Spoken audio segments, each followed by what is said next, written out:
আর এবার একটা নজিরবিহীন ছবি দেখাবো, একদম চোখ জুড়ানো একটা দৃশ্য। সাক্ষী থাকলো জলদাপাড়া জাতীয় উদ্যান। কেন বলছি?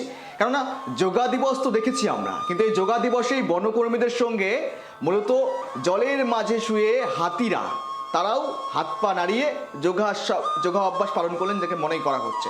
ছবি দেখাচ্ছি দেখুন, যেখানে আন্তর্জাতিক যোগ দিবসে নজিরবিহীন এবং চোখ জুড়ানো দৃশ্য থাকলো ডুয়ার্সের জলদাপাড়া জাতীয় উদ্যান।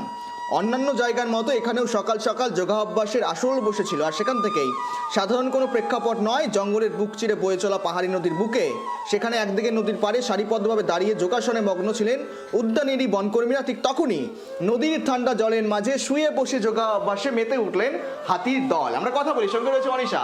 অনিশা, যে ছবি, বনকর্মীদের সঙ্গে হাতির একদল তারাও যোগা অভ্যাসে মত্ত ছিলেন আজ।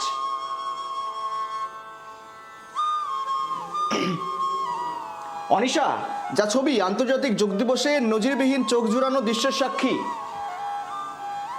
একদমই গৌরব, তোমাকে জানিয়ে রাখি যে আমরা দেখেছি আজ 12তম বিশ্ব যোগ দিবস, এবং ইতিমধ্যেই সরকারের তরফ থেকে জানানো হয়েছে যে সমস্ত সরকারি কর্মচারীদের যারা রয়েছেন তাদের এই যে যোগ দিবসের পূর্বে তারা কিন্তু যোগ অনুশীলনে তারা কিন্তু করেছেন।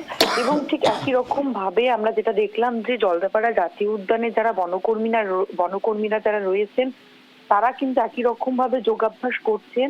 এবং তারই সাথে জলদাপাড়া জাতীয় উদ্যানের যে কুনকি হাতি রয়েছে সেই কুনকি হাতিরা কিন্তু মাঝ নদীতে দাঁড়িয়ে তারাও কিন্তু একই রকম ভাবে এই 12তম বিশ্ব যোগ দিবসে সামিল হয়েছে, এবং তারাও কিন্তু শরীরের বিভিন্ন অঙ্গ ভঙ্গিমা করছে।